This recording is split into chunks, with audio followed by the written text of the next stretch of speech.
All right, it's time for final Oscar nomination predictions, everybody. The nominations are coming out Thursday morning after a few different delays due to the wildfires.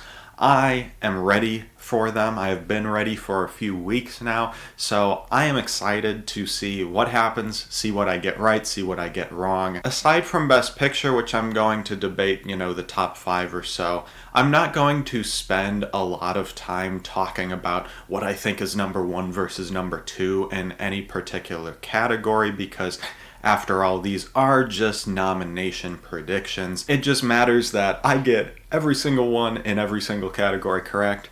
I'm just kidding, that's not going to happen. But that's what we're here for today. So, Best Picture, I have seen plenty of different orders for what's at number one versus five in these predictions. So, I'm going to stick with Anora at number one. I know it blanked at the Globes, but it's maxing out nominations, and I can see it winning Critics' Choice, PGA, WGA, which is a good combo. The Brutalist, I think, is safe, obviously. It's won the Golden Globe for Drama, probably going to win for BAFTA, but I do think ultimately it will be a Power of the Dog or Roma, where it's just too challenging for a wide variety of Oscar voters. Emilia Perez is obviously safe with the industry. I know a lot of people who watch my videos don't really understand it, but let's face it, it's safe. It's going to get the most nominations of the day on Thursday morning, so we'll just have to see if this can pick up another precursor and end up winning Best Picture. Conclave, safely in here. I've seen a lot of people put it at number one just because, preferential ballot, it's going to get a lot of those 3 or 4 slots on most people's ballots, so that could help it on a preferential in comparison to like The Brutalist or Emilia Perez, but ultimately I don't think that gives it the win, but safe nomination. It is also starting to max out its nominations. Wicked, probably going to win SAG Ensemble. Could challenge if it takes like PGA or something, but I'm not sure about that. A Complete Unknown here at number 6 is really, really, really safe. I mean, the fact that this got BAFTA Best Film, it has just been showing up everywhere. We gotta take this a little bit more seriously and like win conversations for like Chalamet. The Substance, I was doubting it for a while at the beginning of award season. I know a lot of other people were, but I am so happy to say that it looks like it's locked for the Best Picture nomination. It got director at BAFTA, it's gotten in basically everywhere. It was probably number 6 for Best Film at BAFTA, so we're safe here with The Substance. I'm just interested to see how many others could it pick up. And then Dune Part 2. It has fallen off a lot, and I do have a little bit of a worry of could this end up missing the nomination? But that's like 2 to 5% chance. I don't really think that's going to happen, so I'm not going to put that into the world and predict that. I do think it is number 8 at best at this point. It has been underperforming a lot, especially above the line everywhere. So it has been falling off as award season keeps going on, but I still think it's going to be enough for Best Picture. And then a lot of people are debating what's number 9 and number 10. I'm honestly just debating what's number 10. I think A Real Pain is pretty safe in here, no? I mean, you're going to see a lot of comparisons to Women Talking in people's predictions when they try to put like Nickel Boys or something in because it can get lone screenplay nomination and picture. The closest thing to Women Talking here to me is A Real Pain because Women Talking was winning screenplay, like it winning an above the line category pulled it into Best Picture, and that's exactly what's happening here with Kieran Culkin. Yes, it has another nomination with Culkin, which is screenplay, which is important, but Kieran Culkin is ultimately the thing dragging that film into Best Picture. The fact that he's going to sweep this award season, I would be surprised if he doesn't at this point. The fact that he's going to sweep award season, he is, like I just said, going to pull this thing into Best Picture. So for me, it's really a 3-way race between what is number 10. We got Sing Sing, Nickel Boys, and September 5. September 5 got Golden Globe drama. It got a screenplay and editing nomination at the Critics' Choice, and then it seemed to go dormant there for like a month. Didn't get longlisted in any category at BAFTA. A lot of people, including myself, were like, oh, so this just isn't going to get any Oscar nominations then if it can't get longlisted anywhere at BAFTA. But then, surprise, surprise, it shows up at PGA. This was huge, and for a bit I have been moving it in, moving it out. Ultimately, I don't think it's going to happen. I don't think PGA goes 10 for 10 again. Last year was the only year that I remember it happening. Like, it has not been 10 for 10 in so long. I just don't see them going 10 for 10 again 2 years in a row. That would be just too surprising to me. I'm just going to say September 5 is challenging to get some other nominations, but is ultimately just going to fall up short here because it's just not inspiring a lot of passion. For a while I thought Nickel Boys was safe. I had it at number 7, number 8 for the longest time in my predictions. Going back to frickin' March, I think I had it at number 7 or number 8 in Best Picture. So I have been predicting Nickel Boys for such a long time. I saw it on Friday. Man, I loved it. Up there with some of my favorites of the year. I am wanting to put Nickel Boys in here, but I just can't. I just can't. The fact that Nickel Boys missed PGA, didn't get DGA, didn't get ASC, I am stumped with this one. This should be way higher up here. Like, this should be a top 5 film at the Oscars, but it isn't. I think ultimately this is just going to be too isolating, too experimental for some people. I just don't think it has enough to get in. So I am hesitantly going with Sing Sing at my number 10. The fact that it got all of Screenplay, Supporting Actor, and Actor at BAFTA is ultimately what is making me put it in here. I know it also did not get PGA. That was really sad to me. I wanted to see it show up there. I thought it was going to show up at PGA after its performance at BAFTA. The fact that it only got actor at SAG, like, it has been underperforming for so long. Like, Critics' Choice is the only place that went across the board for it. So I was starting to take Sing Sing out and keeping Nickel Boys in, but I just think after that BAFTA performance, if Sing Sing is able to get enough of that support in those categories, even if Macklin doesn't make it, even if it's just getting actor and screenplay, I think it's enough to push it in. And especially now with what's going on in the world, what's going on in LA, there are a lot of pieces being put out that voters want to see an uplifting, heartwarming film. That is exactly what Sing Sing is. So I think if A24 was just able to get it to enough voters, this is a film that just surges and shows up in that 10th slot in Best Picture right at the last second. Other options people were toying with predicting for a little bit. Challengers and Nosferatu needed to show up at PGA for them to get in. They just did not show up at PGA. They are not getting into Best Picture here without that. All We Imagine Is Light, people were trying to predict for a while. They were trying to put it in director and screenplay.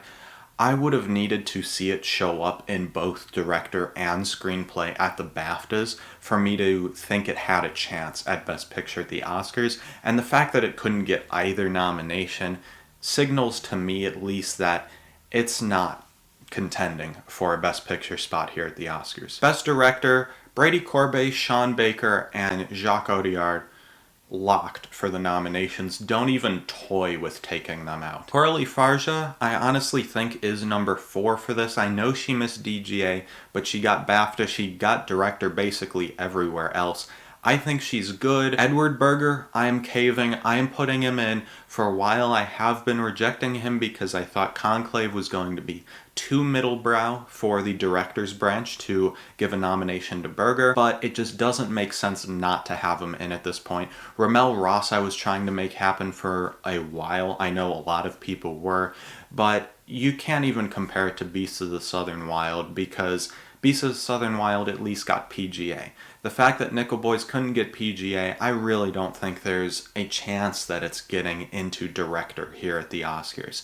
And Denis Villeneuve, I would love it in a just world he would be in Best Director, but I don't think it's going to happen. I know he got BAFTA, he got Critics' Choice, so he's not entirely out of the game, but I just don't think that director's branch is going for Villeneuve for this one. Best Actress, look, we have an easy top four. Mikey Madison, Demi Moore, Carla Sofia Gascon, Cynthia Erivo.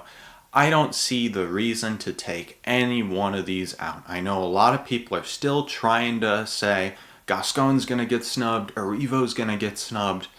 I don't see it. They got in everywhere. And once again, I know Margot Robbie and Barbie last year. Erivo's performance is more than that, though. She doesn't get overshadowed by Grande. I know Grande is like being talked about on the level of Ryan Gosling and Barbie, but Erivo's performance does not get overshadowed like Margot Robbie's did. Erivo is a powerhouse in Wicked. She's getting a nomination. And similarly, Gascon, she's not missing. With how passionate industry voters are over Emilia Perez, Gascon just is not going to miss this nomination. It's really, again, a three-person race for this last spot. And I've been going back and forth for days now. Baptiste, I don't think is happening. I do not think Marianne Jean-Baptiste is happening for Hard Truths. Bleecker Street has never gotten an above-the-line nomination before, and she honestly seems to be the weakest here out of these three for the acting branch at the Oscars, because honestly, there's a lot of coincidences here. I think she's just going to end up being like Ethan Hawke for First Reformed. Wins all three trifectas, doesn't get in. The last leading actress contender to not get in after winning all three trifectas, Sally Hawkins for Happy Go Lucky, I believe is the title of the film, another Mike Leigh film. Timothy Spall for Mr. Turner, I believe won two of the three trifectas, another Mike Leigh film, did not get nominated. There's just something about these really critically acclaimed, critic-backed performances in Mike Leigh films that just don't end up translating to Oscar nominations for some reason. And then the fact that it's Bleecker Street handling the distribution just signals to me that Baptiste isn't getting in. So for me, it really is a two-person race here between Torres and Pamela Anderson. I so see the Naiad comparisons with Pam and Jamie Lee Curtis for The Last Showgirl, and I worry about it a lot. I really think there's a good chance that the acting branch just goes and picks their favorites, just picks Pam, picks Jamie because they love them. But this is also the same acting branch that can be a little bit more open to foreign language performances than something like SAG is. I think Torres can get in. The Oscars have surprised with foreign language performances in the past. Think Marina de Tavira for Roma. I think Torres can get in, and with the fact that maybe not as many American voters in the Academy have voted this year because of the LA wildfires, maybe that just gives a slight edge to Fernanda Torres here. When she won that Golden Globe, you saw so much passion around her and around her performance, and when she won that, Sony Pictures Classics immediately blitzed a campaign for her. I think that may be enough to put Fernanda Torres in here, so I am predicting Fernanda Torres for I'm Still Here for this fifth spot. And Pamela Anderson, you know, her whole narrative, her comeback narrative, is also just kind of a weaker version of Demi Moore's narrative. This isn't me taking anything away from Pam. She was excellent in The Last Showgirl, and I would not mind a nomination for her. I just think The Last Showgirl might be a little bit too small. The fact that it's roadside attractions as well handling the distribution, unlike Naiad last year, which did have Netflix. That could be the pivotal thing in this, is maybe Roadside just doesn't have enough to do what Netflix did with Naiad here with these two actresses. So yeah, I'm going to say Pam just barely misses. She still can absolutely get in though, and I'm going to put Fernanda Torres in. Best Actor, easy top four of Adrien Brody, Timothée Chalamet, Ralph Fiennes, Coleman Domingo. I'm not going to spend any time on them. This fifth spot is between, to me, Sebastian Stan and Daniel Craig. I don't think Hugh Grant's going to get this nomination. It would be fun. I know he got BAFTA, so he is a threat, I suppose, but I just don't think he's going to get it. I really think it's between Stan and Craig, and this is another one I have been going back and forth on, just flip-flopping them so much, and maybe I'll flip-flop them again before nominations come out. Trying to rationalize everything that has happened with these two so far. Sebastian Stan got into Golden Globe, won the Comedy Globe for A Different Man, propped up The Apprentice in his speech for that movie. He got the BAFTA nomination. BAFTA loved The Apprentice. He missed Critics' Choice, he missed SAG. I was shocked that Daniel Craig got into SAG for Queer. So I was like, okay, Daniel Craig's gonna get this nomination. But then Daniel Craig didn't get BAFTA. And I just cannot come up with a reason in my head why Daniel Craig, James Bond himself, who got nominated for a BAFTA for Casino Royale, would have missed for his big first awards thing. I cannot fathom it, why Craig missed at BAFTA, and because I just cannot reason it, I think Stan is going to end up getting in. You have seen sort of a surge for The Apprentice as of late. International voters are obviously backing Sebastian Stan quite a lot. I mean, just look at how much the BAFTAs loved The Apprentice as a film, not even just Stan's performance. The fact that it was longlisted in Best Film is crazy. That shows serious signs of passion for this film among international voters. And, you know, you have people like Edward Norton talking about The Apprentice, talking about how it's getting seen by more and more people in Hollywood and how they're starting to talk about it in a really positive light. So I think Sebastian Stan might just be a last-second surge here that gets in over Daniel Craig, especially since Craig missed that BAFTA. Supporting actress, easy top three here of Saldana Grande and Isabella Rossellini. Rossellini, yeah, she missed SAG, but she's getting in everywhere else. I don't have a doubt that she's getting nominated for this. Felicity Jones, I do have getting in because I just think The Brutalist is going to be enough. It's going to be enough to carry her in. She got BAFTA, she got Golden Globe. Yeah, she got snubbed at Critics' Choice, which was surprising. Getting snubbed at SAG wasn't, to me. I didn't expect that performance to get in at SAG. I think she's going to have enough, with The Brutalist being as big as it is, to get in over some of these challengers, because I just don't see two compelling options to have in over Felicity Jones. I really think she is going to get this. I am worried because of the misses throughout award season, but I just do not see who to put in above her. So I'm going to stick with Felicity Jones getting a nomination. And then for this fifth spot, there's a lot of different options. I'll go through some of the less likely ones. Aunjanue Ellis-Taylor for Nickel Boys, she got Critics' Choice, nothing else. Sometimes lone Critics' Choice nominees get in. Think America Ferrera last year, I believe, was a lone Critics' Choice nominee. Think, who else? Brian Tyree Henry for Causeway. It happens with some of these supporting performances, but I just don't think Nickel Boys is going to be strong enough.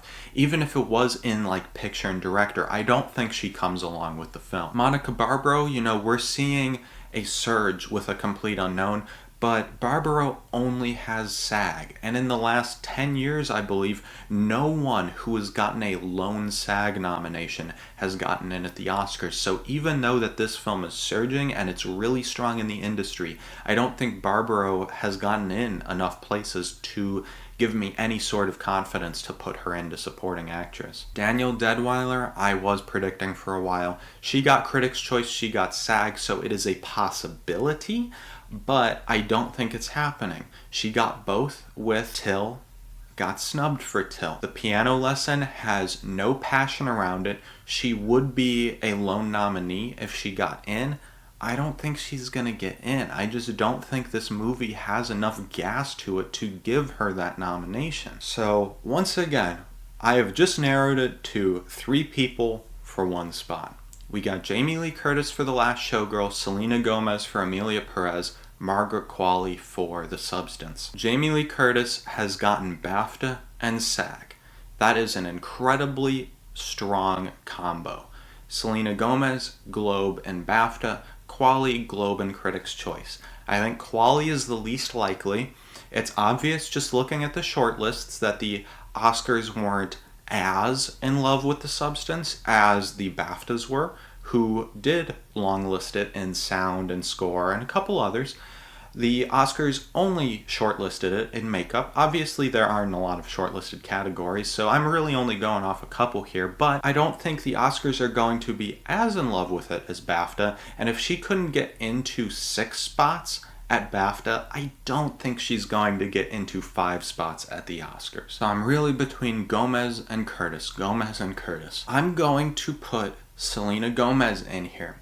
It seems like a risky move, I know, but I can just see a coattail nomination for her because the industry is going to love Amelia Perez. I think Selena can coattail it to an Oscar nomination. I do. I have been doubting her the entire season. I didn't predict her for the Globe. She got into Globe. I didn't predict her for BAFTA. She got into BAFTA. I am not going to make that mistake again. I am going to predict her here. I can see her missing though. Curtis having BAFTA and SAG is really strong, but there tends to be 1 or 2 performances every year that get both BAFTA and SAG and miss the Oscar. And I just think Curtis is the most likely that fit that criteria to end up missing because her movie is so small and because Selena's is so massive. I do worry about, is Selena going to have enough number 1 votes, because I think it's pretty clear that Saldana is way ahead of her, but I'm just going to put Gomez in over Curtis as a coattail nomination for Amelia Perez. Supporting actor Kieran Culkin is sweeping. Borisov and Norton have gotten in everywhere. They're safe for the nominations. Guy Pearce, even though that he missed the SAG nomination, I don't see him missing an Oscar nomination. I think he's perfectly safe. Denzel, I do not think is getting in. The fact that he couldn't get SAG for Gladiator 2, I mean, his performance in Gladiator 2 is like SAG bait. So the fact that he couldn't get in at SAG for that, I don't think he's going to make it into the Oscar. I'm really just flipping back and forth between Jeremy Strong and Clarence Macklin. I have Sing Sing in Best Picture, so I really want to put Clarence Macklin in, but I don't want to overpredict Sing Sing because, let's face it, Sing Sing is weak. Even if it's getting into Best Picture, it is very, very weak. So I am just going to err on the side of caution and just say Macklin maybe misses even if the film gets in, because if the film gets actor and like screenplay, that's enough to put it into Best Picture. It doesn't need Macklin to also get a nomination to get into Best Picture considering the competition. So I'm going to err on the side of caution, and since Macklin hasn't been showing up as much, I'm going to say he misses, even though I really want him to get this nomination. Jeremy Strong has Globe, BAFTA, SAG. Really, really strong. He's the other one, other than Jamie Lee Curtis, I could see missing with BAFTA SAG combo, but I think if I'm predicting Sebastian Stan, I kind of have to predict Jeremy Strong, because Jeremy Strong has been showing up more than Sebastian Stan has for The Apprentice, because even though Stan wasn't at SAG, Strong got in at SAG, so it's obvious that actors are really loving Jeremy Strong in The Apprentice. I think he's just going to have enough. Original screenplay, once again, easy top 4, Honora, The Brutalist, Real Pain, Substance. It's just what's number 5 again. That's the entire game I've been playing this entire video is, what is getting into that last spot? I think it's September 5. After it got Critics' Choice for screenplay and editing, I was like, okay, it's going to get in here. But then it didn't make the BAFTA shortlist for screenplay. I was like, ooh, maybe something else gets in. But after it showed that huge sign of strength in the industry with getting PGA, I think even if it doesn't get into Best Picture, it's going to have enough to get into this screenplay spot because there is a lack of competition among really strong films for this spot. I think September 5 just might have enough industry passion for screenplay. Other options we got challengers, which I had been predicting for a little bit. I ended up taking it out. It really doesn't seem like Challengers is going to hit hard with the Oscars. We just really gotta hope for a score nomination. That's really what I'm looking for this movie. I don't think it's gonna get in at screenplay. I don't think The Apprentice is. It couldn't even get it in WGA. I don't think All We Imagine Is Light is, if it couldn't get either director or screenplay at BAFTA. Adapted screenplay, Conclave's winning this. Amelia Perez, with its strength, is getting a nomination here. I don't know why we're giving Amelia Perez a writing nomination, but we are. A Complete Unknown, gotten its screenplay at BAFTA. With the fact that it's surging, it's gonna get in here, even though that other music biopics couldn't, like Elvis and Bohemian Rhapsody. Nickel Boys, even if it isn't showing up anywhere else, I do think it's going to get this screenplay nomination at the end of the day. The fact that screenplay was the only category it was longlisted for at the BAFTAs and still got that screenplay nomination there signals to me that it's going to be okay here. It's at least going to show up somewhere. And then Sing Sing showed a huge sign of strength when it got that screenplay nomination at BAFTA over Dune and Wicked. BAFTA had no reason to snub Dune and screenplay, but they did, and they gave its spot to Sing Sing, which really shocked me. And I think if this film is getting into Best Picture, it's at least gotta get this screenplay nomination to go alongside Domingo. So I think for that, I am going to predict its screenplay to get a nomination. And also, another good thing is, if the Oscars aren't nominating Clarence Macklin in supporting actor, he does have a writing credit on this film, so he can still get an Oscar nomination, except it would just be an adapted screenplay. Dune Part 2, like I said, had no reason to miss at the BAFTAs. I just think it's underperforming so severely, it's not showing up anywhere above the line except in Best Picture. And Wicked, it never made sense to me to predict two musicals in Best Screenplay, so the fact that Wicked is looking like it might end up miss makes sense to me, at least. International feature, I am not thinking too hard about this at all. I really think this makes sense as a 5. I think Amelia Perez, obviously. I'm Still Here, obviously. Seat of the Sacred Fig, although it hasn't been showing serious signs of passion, I don't see why it would miss a foreign language film category. Kneecap, after its incredible BAFTA performance, I think it's getting in. And then this last spot, I do feel really good about predicting The Girl with the Needle. I mean, it has shown up everywhere it needs to. I know it didn't get BAFTA, but that's because BAFTA had All We Imagine Is Light in there. It's been showing up in award season enough for me to think that this film just makes sense here. An international feature with the subject matter, with the craft of it, with the acclaim it has. I think it's good for number 5. Vermilio, it got the Golden Globe nomination, and for a little bit there I was thinking both Girl with the Needle and Vermilio would get in, and Kneecap would miss, but I just think Vermilio is going to end up missing after Kneecap's performance at BAFTA. Flow, I see a lot of people trying to predict. I don't see it happening in international feature. This is going to be very much something like 20 Days in Mariupol last year, where 20 Days won documentary. I think Flow could win animated feature. 20 Days in Mariupol got into international at BAFTA. So everyone was thinking, okay, yeah, that's getting into international at the Oscars. It did not get into international at the Oscars. And Flow, it couldn't get in at BAFTA, so I don't see why it would get into international at the Oscars, similarly to 20 Days in Mariupol. Documentary, I've been thinking long and hard about this category. I think we got No Other Land as number 1. Duh. I think Black Box Diaries has been showing up everywhere it can. So I think Black Box Diaries is in at the Oscars. Daughters, I had been worried about it for a little bit because it missed the IDA nomination, one of the major documentary precursors, but after it gotten at BAFTA, which I was a little surprised about because, as we know, BAFTA does not like nominating African American films in any place, so after it got into documentary there, I was like, okay, breathe a sigh of relief. This film has Netflix behind it.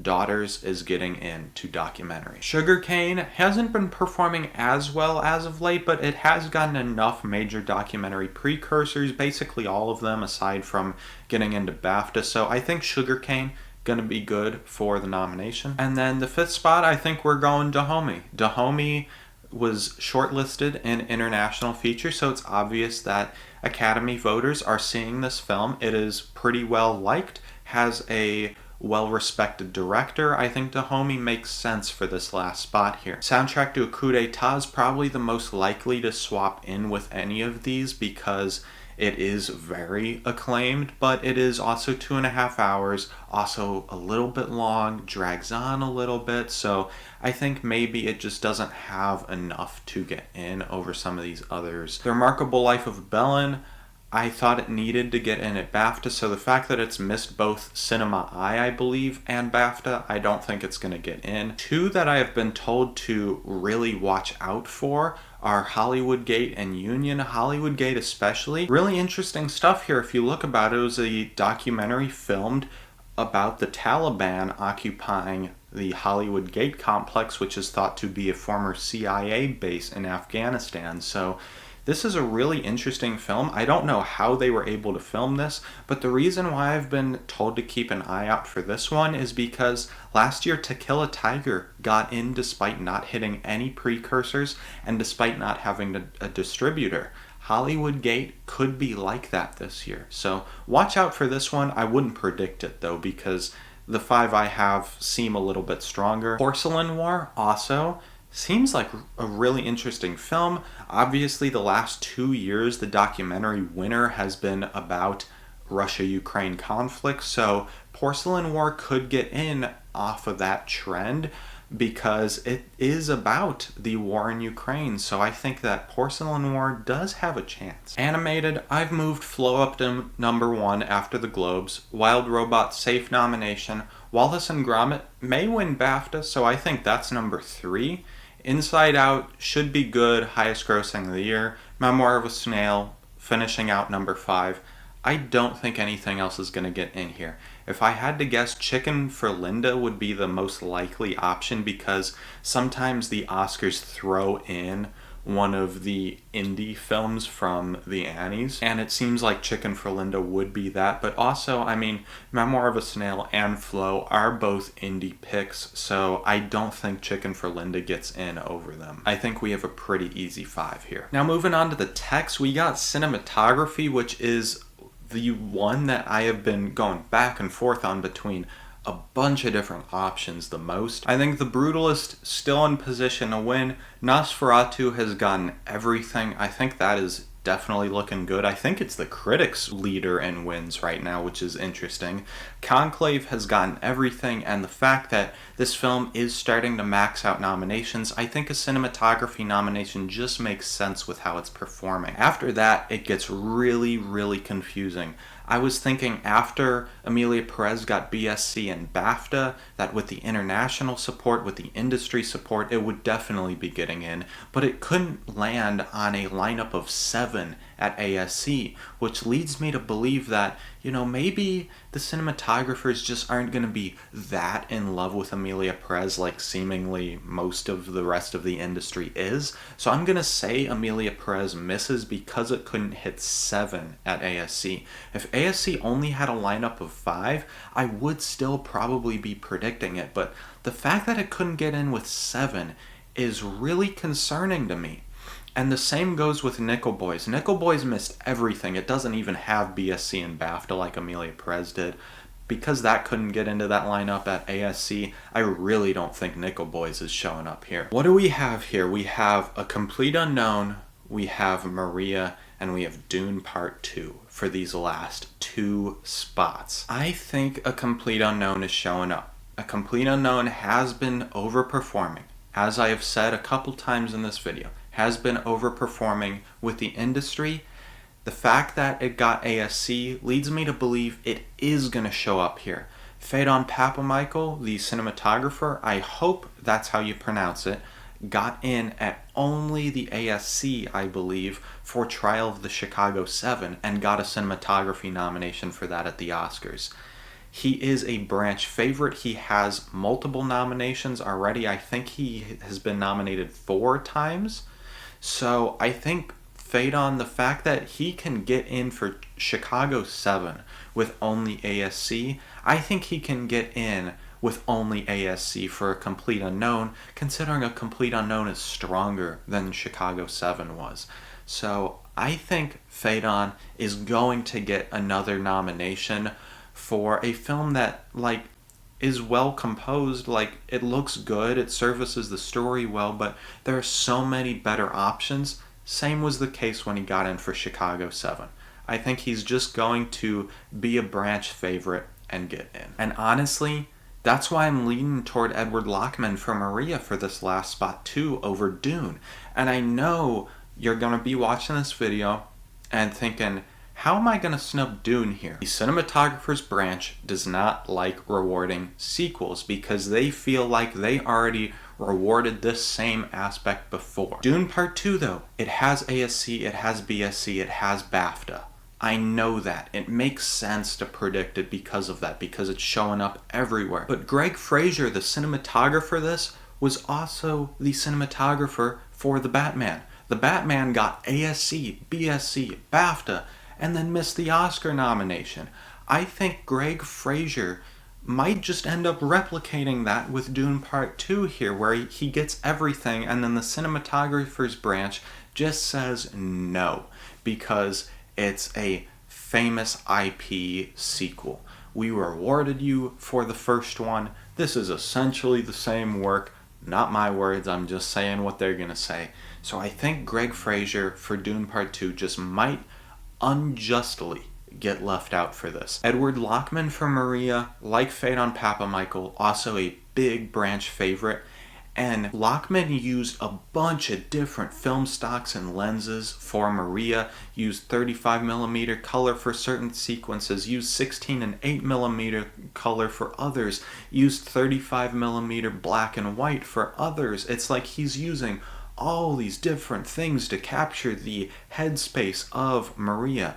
Even though that this film has been flopping across the board, Angelina has no chance an actress anymore, I still think it can get in here. Follow that Bardo, Empire of Light type path where both films were thought to be big Oscar contenders before they premiered, and then just flopped across the board, no one cared for them, and then they still get into cinematography. So I just think Maria, even though that it's such a weird film that no one cares for, I think the cinematography might just get rewarded here like those films did with lone cinematography nominations. I'm really sad to do this because I am snubbing Dune Part 2 here.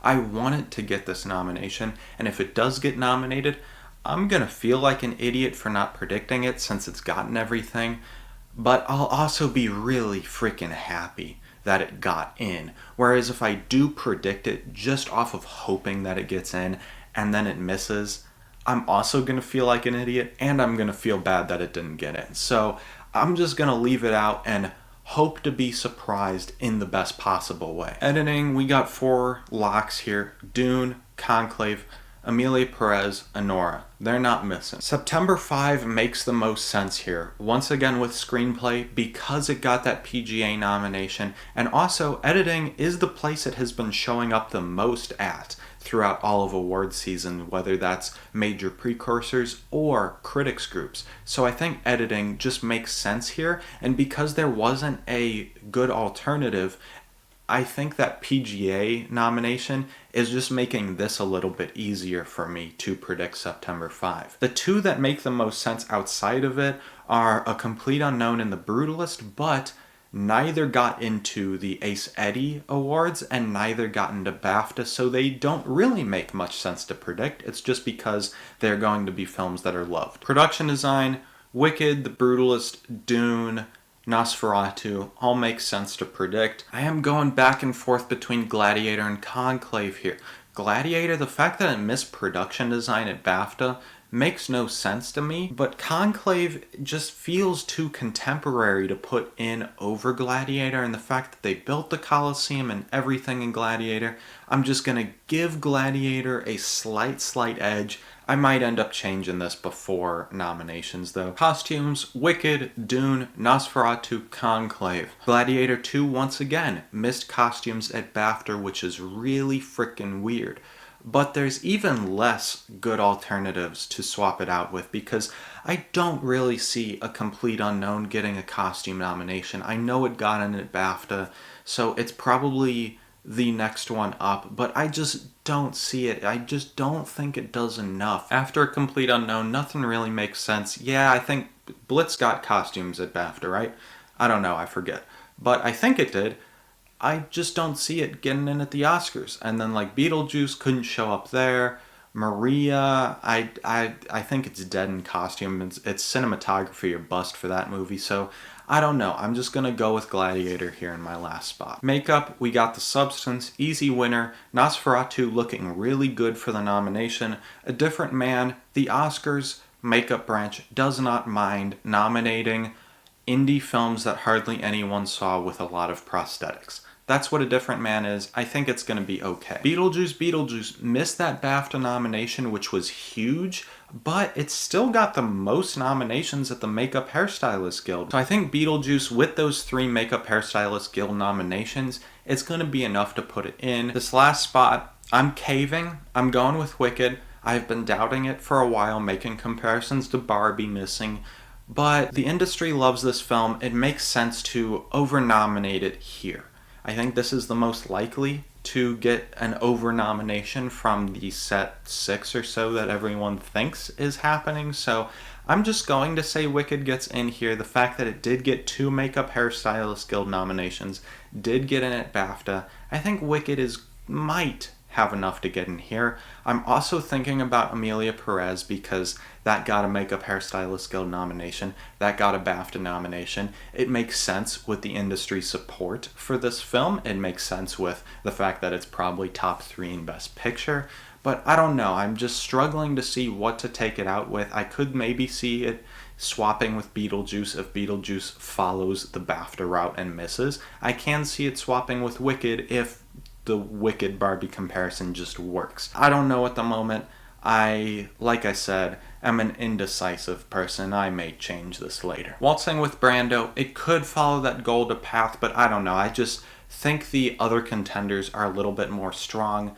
The Apprentice, I would have taken seriously if it gotten at BAFTA. The fact that it didn't get there, didn't get Makeup Hairstylist Guild, I don't think it's happening. Visual effects, Dune and Planet of the Apes are obvious. Better Man got in basically everywhere it could at VES, got a BAFTA nomination.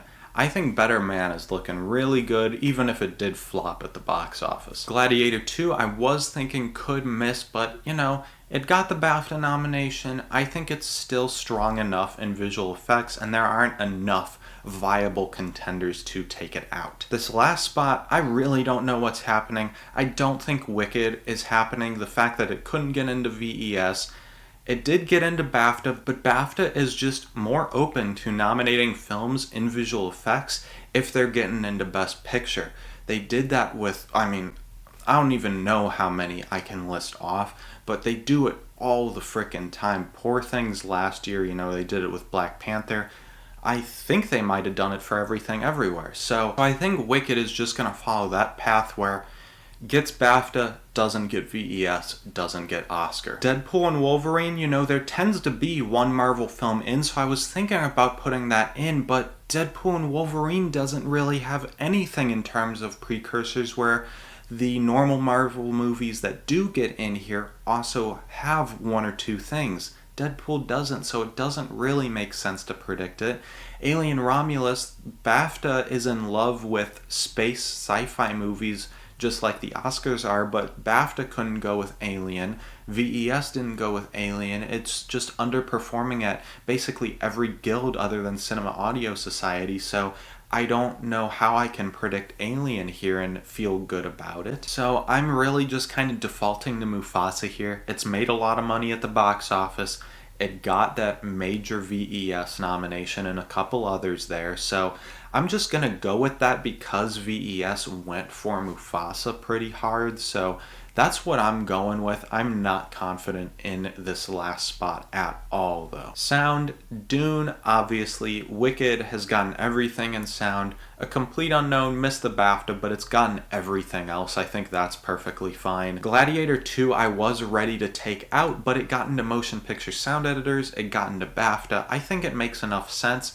Amelia Perez has been missing quite a lot with sound groups. Missed BAFTA, missed a British Sound Guild, missed motion picture sound editors. Amelia Perez is obviously weaker in sound than I think any one of us was anticipating, but I just don't see any compelling alternatives. Alien Romulus, aside from getting into Cinema Audio Society, has not shown up anywhere major in sound categories. Blitz, I don't think Blitz is getting any Oscar nominations, so I don't think it's getting here.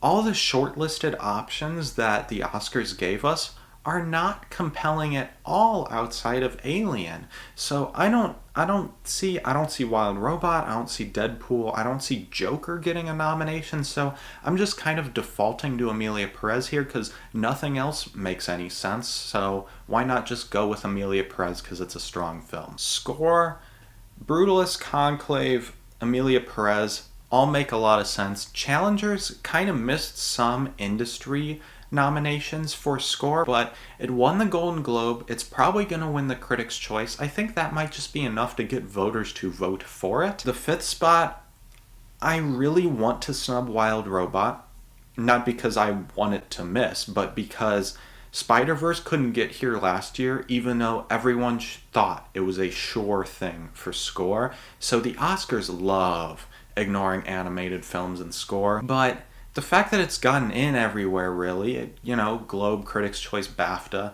I'm just going to kind of default to it because none of the shortlisted options make enough sense for me, because Wicked, they tend to not go with Broadway musicals and score. The only musicals that have gotten score nominations in the 21st century have been original musicals, not adaptations of Broadway shows. So I don't think Wicked gets it. I know Nosferatu got in at BAFTA, but I'm worried about the Oscars pulling a move with The Batman, where the BAFTAs nominate it in 4 places and then the Oscars nominate it in 2, so I don't want to put Nosferatu in here. Blitz doesn't make sense as a Hans Zimmer name check. Sing Sing, if it's as weak as it is, I don't think is getting score.